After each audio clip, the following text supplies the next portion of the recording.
कभी कभी पुराना प्यार सिर्फ यादें नहीं लौटाता, वो लौटता है तो खून और सन्नाटे के साथ आता है। अगर चैनल पर नए हैं तो सब्सक्राइब कर लीजिए, बेल आइकन दबाइए और वीडियो पसंद आए तो लाइक कीजिए। अब सुनिए वो कहानी जिसमें पुरानी चाहत ने एक नौजवान लड़की की जिंदगी छीन ली। गोरखपुर का वो सिलसिला जिसे सुनकर रूह कांप उठे। शिवानी निषाद लगभग 20 साल की थी, खुश, सरल और अपने परिवार की बेटी। उसने जिंदगी आगे बढ़ाने की ठानी, शादी कर ली और नई शुरुआत की। पर पुराने रिश्ते आधे खत्म नहीं होते, वे तारीखों और यादों के नीचे दबकर भी फिर उभर आते हैं। विनय निषाद, वही पुराना प्रेमी, 3 साल से शिवानी के साथ रहा। उसकी बातें, वादे और जुनून उसके दिल में गड़बड़ थे। जब शिवानी ने अपनी नई जिंदगी चुनी और शादी कर ली तो विनय की उम्मीदें टूटने लगीं। वह अकेला नहीं रहना चाहता था।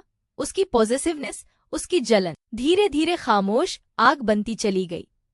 21 नवंबर की रात गांव में शादी खुशियों का माहौल था।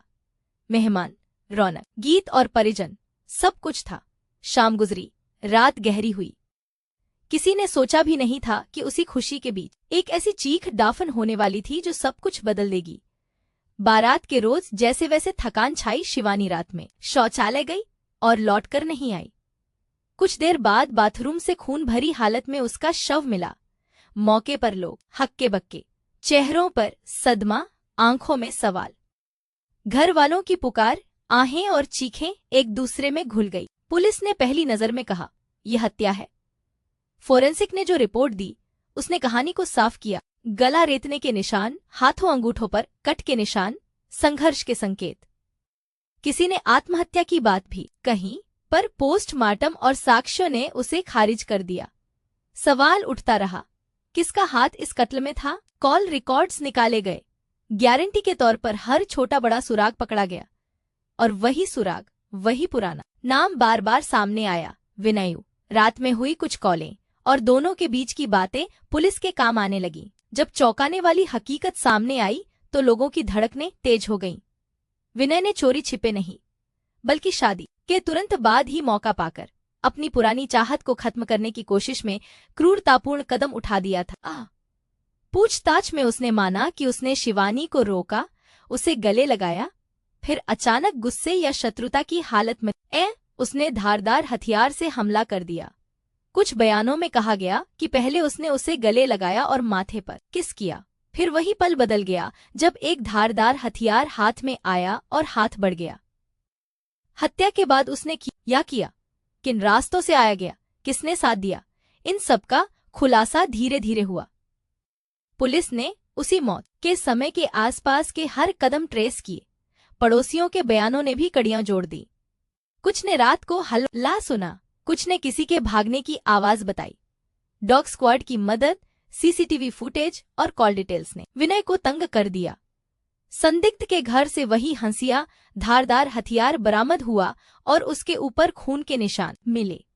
विनय ने शुरू में कुछ अलग अलग बयान दिए, पर जब सबूतों का बोझ बढ़ा तो वह टूट गया और जुर्म कबूल कर लिया। अदालत के सामने पेश करने के बाद वह न्याय व्यवस्था के आगे आया और गिरफ्त में गया। पुलिस ने कहा कि मोटिव जेलसी और पॉजिटिवनेस था। जब शिवानी ने शादी कर ली तो विनय ने उसे रोकने की कोशिश की। प्यार के बहाने उसका नियंत्रण बरकरार रखने की चाह ने उसे अंधेरे के उस रास्ते पर ढकेल दिया जहां वापस कोई रास्ता नहीं था। परिवार सदमे में था। माँ, पिता, भाई बहन, रिश्तेदार, सब ने पूछा, क्यों हमारी बिटिया? शादी की खुशियों के बीच इतनी बर्बरता ने पूरे गांव को झकझोर दिया। रिश्तेदारों का कहना था कि शिवानी एक सीधी सादी लड़की थी, उसने किसी पर जोर न दिया था, वह बस नई जिंदगी जीना चाहती थी। और वहीं लोगों का गुस्सा विनय के ऊपर ठहरा कि कैसे कोई पुरानी चाहत इतने नजदीक आकर भी इंसानियत भूल सकती है। पुलिस ने कहा कि ये केस केवल एक व्यक्तिगत अपराध नहीं, बल्कि सख्त चेतावनी है कि ऑब्सेसिव प्यार, पॉजेसिवनेस और असहिष्णुता कितनी खतरनाक हो सकती है। इस कहानी का समाज पर असर बड़ा था। पंचायतें और समाज दोनों ने पूछा कि कैसे हम अपने बेटों को सुरक्षित रखें, कैसे प्यार के नाम पर होने वाली हिंसा को रोका जाए। लोगों ने कहा कि रिश्तों में पारदर्शिता जरूरी है और अगर कोई खतरा महसूस हो तो तुरंत स्थानीय प्रशासन और पुलिस की मदद लेनी चाहिए। सोशल मीडिया पर भी टिप्पणियां आई। कुछ ने कहा कि यह लव अफेयर का काला उदाहरण है। कुछ ने आलोचना की कि समय रहते न रोकना बड़ी भूल हो। साथ ही यह केस प्रोसीजर वाइज भी अहम रहा। पुलिस की त्वरित कार्रवाई, फोरेंसिक टीम की तेज रिपोर्ट और स्थानीय गवाहों की सूझबूझ ने साबित किया कि अगर समुदाय सतर्क हो और कानून भी सक्रिय हो तो आरोपी पकड़े जा सकते हैं। अदालत प्रक्रिया उसके बाद चल रही है और परिवार इंसाफ की उम्मीद में है। अपराध चाहे जितना व्यक्तिगत लगे पर नतीजा सार्वजनिक होता है। एक परिवार बिखरता है, कई लोगों की जिंदगियां प्रभावित होती हैं। यह कहानी किसी की भावनाओं को ठेस पहुंचाने के लिए नहीं है। यह चेतावनी है कि प्यार में मर्यादा होनी चाहिए, रोकथाम और चेतना होनी चाहिए। अगर आप ऐसे और स्टोरी के बारे में और सुनना चाहते हैं तो बताइए।